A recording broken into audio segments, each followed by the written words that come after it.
there with nobody in the boat, that empty boat became the miracle source to Peter. Peter never thought that that boat could bring something different to his life.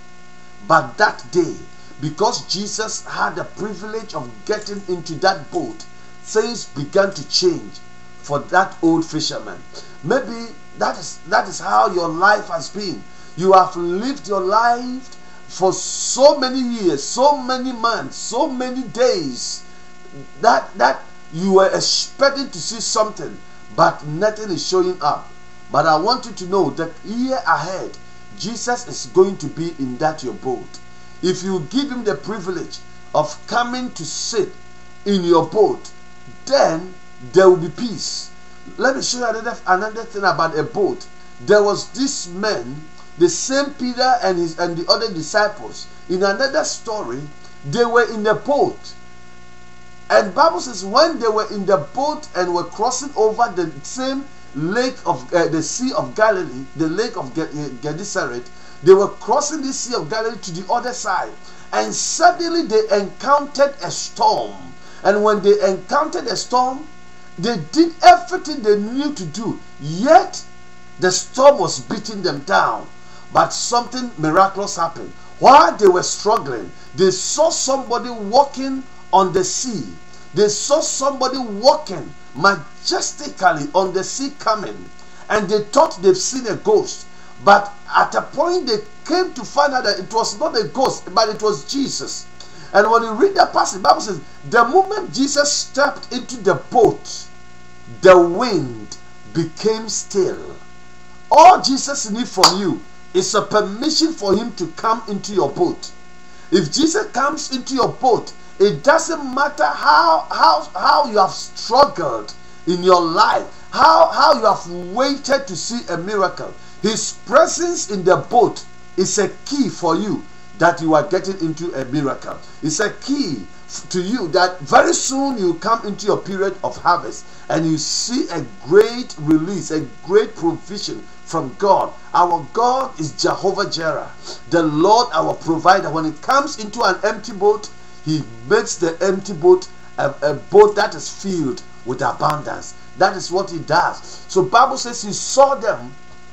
He saw the boat sitting there empty, and he got into the boat. After he had finished preaching and everything, Bible says he told Peter that Peter, launch into the boat, launch into the deep, go into the deep and cast down your net. And when Jesus told Peter to do that, Bible says Peter said, "Sir, we have toiled the whole night." That's what I'll tell you. We have toiled the whole night. And when Peter was saying, "We have toiled the whole night," he knew what he was saying, because Peter was not just a 5-year-old fisherman. Peter had been a fisherman right from his teenage time. He's been working with a father for years before he started his own fishing company. So he knows the intricacies, every corner of the business. He knew everything. So he did all he could do to get a harvest throughout the night, but nothing showed up. He had nothing to prove of his labor. But when Jesus told him to launch into the deep, listen to what he said. He said, "Sir, we have toiled the whole night and we have had nothing. We have had nothing to show. But I will do this because of your word. At your word, I will launch into the deep and find what is going to happen." Now, when Jesus told Peter to launch, he did not just tell Peter, "Just cast down your net." He said, "Peter, launch into the deep."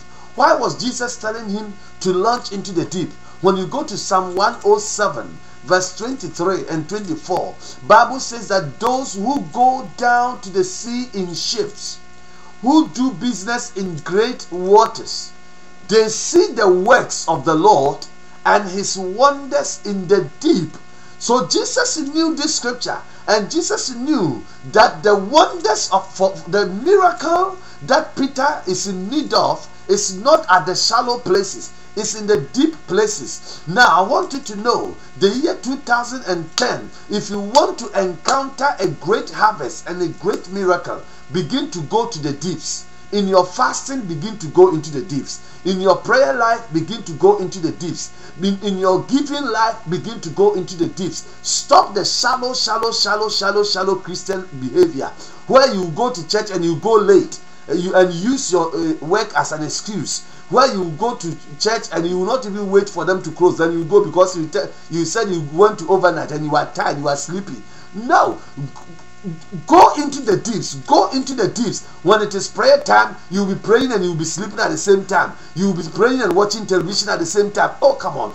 Go into the deeps. If you want to see the harvest, if you want to see the great abundance, it is not the shallow business. Because Bible says those who go into the deeps, who do business in the deep, see the wonders of God in the deep. So if you want to see the wonders of God in your marriage, in your finances, in your life, in your ministry, in your business, in anything, you got to go into the deep. You have to go a little deeper, a little forward. Don't stay at the shallow places.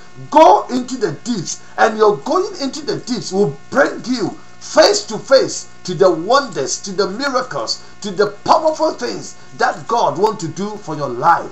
So I want you to know that there's a harvest, a great harvest out there waiting for you. There's a great harvest that God has prepared out there for you.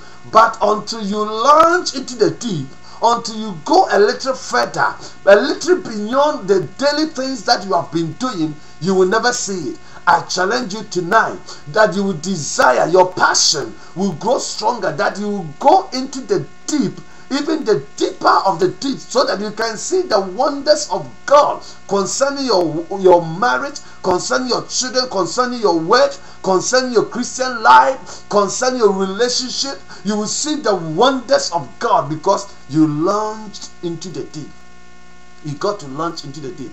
So Jesus told Peter, Peter, launch into the deep, because the miracle I have for you is in the deep. And when you read downward, Peter said, Master, we have toiled the whole night, but at your word, I will do it. And when Peter obeyed the master's voice and went into the deep, the deep, when Peter was telling Jesus, we have toiled the whole night, they were not playing games at the shallow places. They went into the deep seas to do the business. But because they lacked the word from the master, they had nothing in the deep seas. But when he went back into the deep with the master's word, oh my God, he came back with a great catch of fishes. This coming year, there are many things that you have done. Some of you are telling me, but Pastor, fasting? We fasted, oh. Me, I've even done 7 days dry, 14 days dry. After, you really went into the deep. But let me ask you a question. What word took you into the deep? What was the word that took you into the deep? Was it a word from a friend, a certain prophet, a certain bishop, a certain pastor told you to do it and you did it? Or it was a word from God? The only word that can give you great abundance, a great harvest, and a great sources when you go into the deep is the word that comes from the master. Is the word that comes from God, because it is the creative word in Genesis chapter 1. It is the word in John chapter 1 by which everything that was created was created. Bible says without it was anything made that was made. So if you want to see a great harvest, first thing, give your boat to Jesus. Let your empty boat be handed over to Jesus. And when Jesus comes into the boat, it's a key that you will receive a harvest. The second thing that will help you to get a great harvest in the year ahead is to wait for the word and launch into the deep. When you launch into the deep with the word from the master, I promise you, you will never come empty-handed.